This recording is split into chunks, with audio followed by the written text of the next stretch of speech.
Hi, thanks so much for taking the time to listen to this little talk about non-neurotypicals in nonprofit. The future is divergent. This is just a lightning session, so I'll jump right in. So I am Charly, and my special interests are dogs and fundraising. I am the Director of Communications and Development at Veterinarians Without Borders North America. Please reach out to me on LinkedIn if you want to connect. I absolutely love to chat all things nonprofit and dogs as well if you watch out there. So let's get a baseline here. What does non-neurotypical mean? It just means that, not typical, not average, somewhere else on the vast spectrum of the ways our brains operate. 1 in 54 are being diagnosed with ASD, autism spectrum disorder, and nearly 10% of children who then become adults have ADHD. There's a lot of chat about adult diagnosis now too, and I think those numbers will only begin to rise because that's vastly, there's lots of theories out there about why the numbers are rising, but the scientific consensus is that it was just going undiagnosed. So there is a lot of stereotypes and a lot of baggage for those that went through the school system without diagnosis. The idiot savant or hyperactive annoying kid are the two most pervasive of those stereotypes. But you'll notice that when I mention those, you're probably picturing boys or men when you see them in your head or think of the ones that have been in media. That's because it's only recently that girls are being properly diagnosed. They are much better at masking symptoms, rather, at great personal cost, forcing themselves to fit in. Being in the female-dominated nonprofit sector, it's really something that we need to pay attention to and be open to and aware of, because it's going to present really, really differently for everyone, and for women especially are very outside of the very typical stereotypes. The socially awkward and can't keep eye contact. Most girls learn to mask that really early on because they have a much more intense need to fit in, generally, and that's a scientific discovery or whatnot. So masking is a major social coping mechanism for a lot of people, and along with chunking, list making, focus time, there's a ton of different coping that you may notice people in your workplace using, maybe a little more than others. I think these all really apply to lots of people, but really breaking down those tasks really, really helps. Some with ASD may go as far as to get Botox to not stop upsetting their colleagues with their thinking face, which can read as angry. There are really long ways that my neurodiverse people will go to make others comfortable with their own disability. But there are incredible benefits to having non-typicals on your team. The hyper-focus, creative solutions, special interests that never fade, in fact, often gain a lot of steam over the years. If you are having trouble getting out of a rut in any of your programs or departments, this is the kind of thinking that you really want to embrace. Attention to detail, strong memory skills, a really intense expertise in their interest areas. Those are just some of the really amazing pieces and unique strengths that neurodiverse people can offer. Look at your communications and revenue development departments, and then take a look at your supporter base. Is the makeup similar? It's really, really interesting. This is something I've been looking into with other organizations, that often their communications, the revenue team, so the way they've been speaking, is the makeup of that, dominated with females' voices, or if there's male voices, it will actually reflect in the makeup of the kind of donors that they have, which is super interesting. People are drawn to similar voices like their own. This segment of the population, 10%, it's significant. It's a great source of innovation and or someone that enjoys repetitive tasks. So those are two kinds of people every department needs, but we need to make supportive environments for neurodiversity to really thrive. So let's talk about accommodations. ASD and ADHD are connected to a very disruptive sleep cycle, both of them. This is really, really, really common. Traditional hours may not be ideal for maximum productivity. Clearly defined roles, tasks, and outcomes are absolutely critical to anyone in the workplace, but especially to neurodiverse. Be really, really explicit.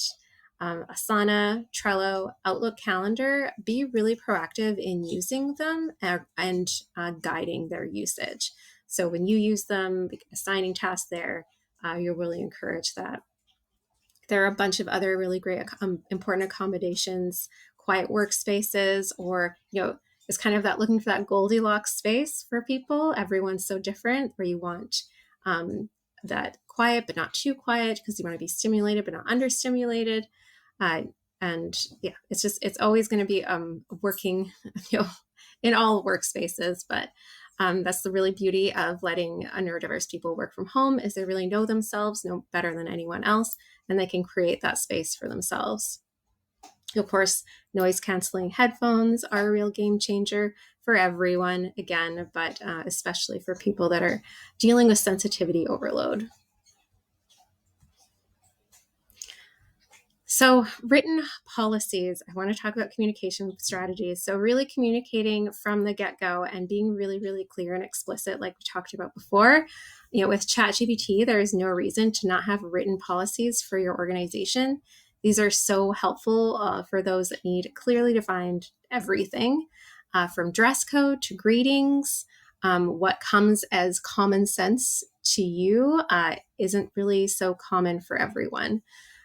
Create a really open environment to talk about those things too. When people are feeling uncomfortable in those, office birthday parties, or talking about their own birthday and having all the attention on them, all of those things, really making sure you're connecting with your colleagues about how they want to be celebrated and what is maybe too much for them. It's really important to make sure that just because they don't feel comfortable, maybe doing a birthday celebration, that they don't feel that they're being punished for that socially, because that can be really triggering for a lot of people, and may enforce more masking and more exhaustion in the workplace, and you won't get the best out of your people. Staff or volunteers may not be comfortable coming to you with their diagnosis because of the negativity we've spoken about. But if you see anyone struggling, or if you yourself are struggling, I encourage everyone to look up various ways neurodivergent can present itself, from looking much younger than their actual age, super common in girls with ASD, to very intense sense of right and wrong is a very common symptom as well. So that kind of, this or that, and no real middle ground. Very intense sense of justice, which I think a lot of people are really drawn to nonprofit with ASD because of that. That's actually not a coincidence. There are a lot of tools out there that can help you to tailor that communication, which it really is. It's so because it's a vast spectrum, you're going to have to tailor it to an individual, and everyone is different, but there are lots of tools out there that will help you get a better grasp of what you're dealing with on either side. So if you are someone with ASD or ADHD, there are ways to communicate that in a really healthy way as well. So it's on both ends. So we want to really build an inclusive culture. The need to mask in the workplace can significantly reduce the energy drain on individuals. By building an inclusive culture that values neurodiversity, nonprofits create an environment where individuals can comfortably manage their conditions, leading to lower turnover rates and reduced burnout across the entire organization. This not only benefits employees, but also strengthens the company's overall resilience. I have a dog drinking water in the background. I don't know if you can hear